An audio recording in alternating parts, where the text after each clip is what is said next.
The courtroom was already half full when the bailiff called the next case. People whispered softly, waiting for their turn, holding paperwork that represented worry, fear, and uncertainty. All rise. Judge Frank Caprio entered and took his seat. He looked around the courtroom calmly before speaking.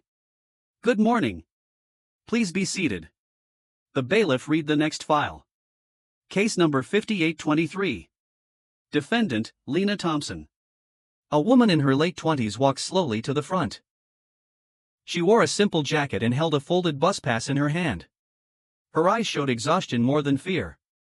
Good morning, Miss Thompson, the judge said kindly. Good morning, Your Honor. You're charged with fare evasion on public transportation and failure to appear in court last month, the judge said. Is that correct? Yes, Your Honor, she answered softly. Judge Caprio looked up. Why didn't you appear? I didn't know, Lena said. The notice went to my old address. I moved. The judge nodded. Why were you stopped on the bus? Lena took a breath. I was taking my daughter to school, she said. Her school is across town. I usually walk, but that day she had a fever. She opened her hand and showed the folded bus pass. My monthly pass expired the night before. I didn't have money to renew it. The courtroom grew quiet. How old is your daughter? The judge asked. She's 5. Are you employed? Yes. I work at a daycare. Full-time?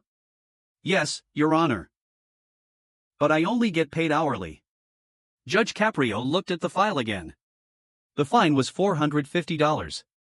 Why didn't you ask the bus driver for help? He asked gently. I was scared, Lena replied. I didn't want to be late for work. If I miss too many days, I lose my job. She paused. My daughter's father passed away 2 years ago. Since then, it's just been us. Judge Caprio removed his glasses. You took the bus to protect your child's health, he said. Not to break the law.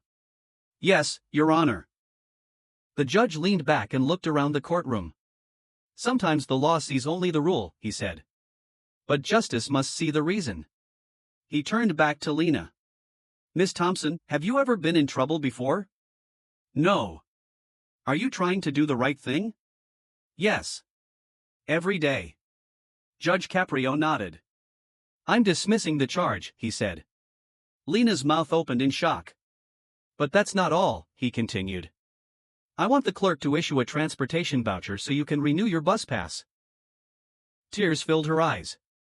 Thank you, she whispered. I didn't know what I was going to do. The judge smiled slightly. Keep taking care of your daughter, he said. That's your most important job. As Lena walked away, holding back tears, the courtroom felt warmer. People looked at one another differently, as if reminded that everyone there was fighting a private battle. Judge Caprio tapped his gavel lightly. Next case. Outside the courthouse, Lena held her daughter's hand as they waited for the bus. For the first time in weeks, she wasn't afraid of the future. And inside that courtroom, justice had done what it was meant to do, not punish a mother for being poor, but protect a child who needed her.